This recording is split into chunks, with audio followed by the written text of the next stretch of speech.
भगवान देवाधिदेव महादेव की कृपा से जो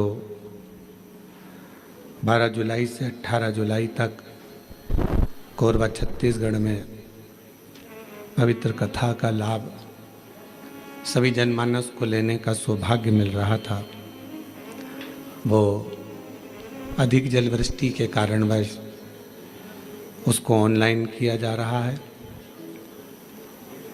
और ये कोरबा वालों का बड़ा सौभाग्य है कि हम ऑनलाइन कथा के लिए पहली बार कोरबा हैं।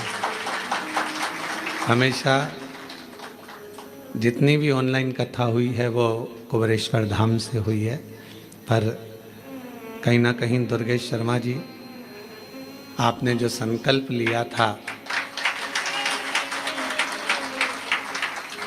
कई सालों से चप्पल नहीं पहनने का, दाढ़ी नहीं बनाने का, ये सब संकल्प आपने जो लिया था, हमको लगता है सावन में बाबा इसलिए खींच के कोरबा तक लेकर आए, नहीं तो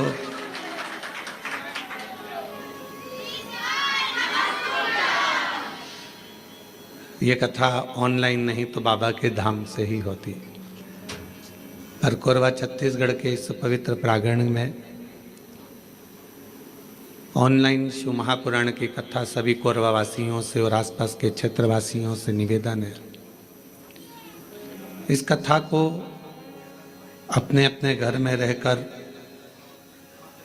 आस्था चैनल के माध्यम से, सोशल मीडिया के माध्यम से, टीवियों के माध्यम से और मोबाइलों के माध्यम से इस पवित्र कथा का लाभ लें और अपने जीवन को धन्य बनाएं, सार्थक। महाराज अपना परिचय देंगे। मैं अमित महाराज हूँ, श्री महाकाल भक्त मंडल कोरबा से। आज ये आयोजन शुरू हुआ प्रदीप मिश्रा जी का। जी, 12 से 18 जुलाई तक कथा होना है।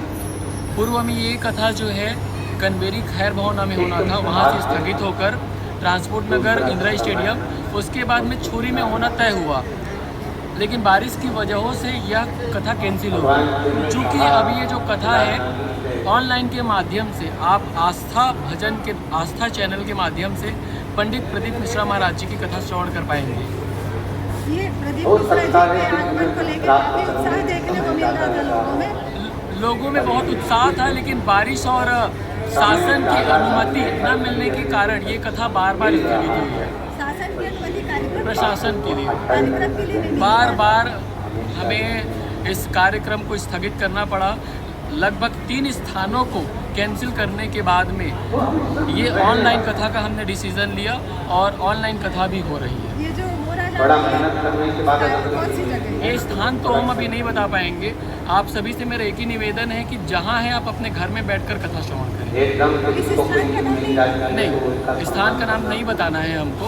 आप अपने घर से ऑनलाइन के माध्यम से कथा श्रवण करें, यही हम सबसे निवेदन करते हैं। नाराजगी देखी जा रही है। अब देखिए, सबकी नाराजगी तो हम दूर नहीं कर पाएंगे। लिमिटेड लोगों की एंट्री है, प्रशासन का दबाव है, भीड़ इकट्ठा नहीं करना है, तो 200-300 लोगों को ही हम कथा श्रवण करवा रहे हैं। बाकी तो पूरे भक्त पूरे विश्व में आस्था चैनल के माध्यम से कथा श्रवण करवा रहे हैं। 8 दिन ये कथा चलेगी? 7 दिन चलेगी कथा। 7 दिन जो लोग वही आएंगे? बस यजमान जो परिवार है वो कंटिन्यू 7 दिन तक रहेंगे। उसके अलावा डेली VIP पास और VIP पास हम जारी कर रहे हैं, और उस पास के माध्यम से हम लोगों को एक दिन बैठने का सौभाग्य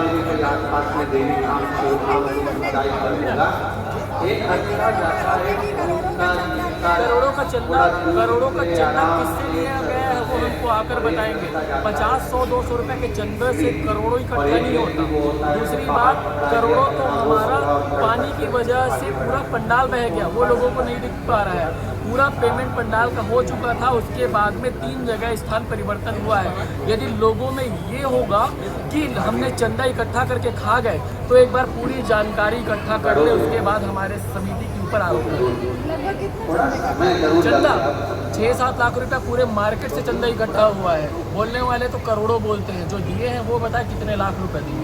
बोलने वाले तो कुछ भी बोल रहे हैं। एक करोड़ रुपए दिखाए, 1 करोड़ रुपए किसको दिए हैं? अभी जो 250 लोग रहेंगे BBI जी, वो यजमान बन के कथा श्रवण कर रहे हैं। पूरी व्यवस्थाओं में जो खर्च हुआ है, यजमानों के माध्यम से खर्च का व्यय हो रहा है। प्राइवेट मान के चलिए वहाँ का प्राइवेट कार्यक्रम नहीं है तो सार्वजनिक ही कथा, लेकिन प्रशासन की अनुमति न मिलने के कारण कथा स्थगित हुई है, न कि हमारी वजह से।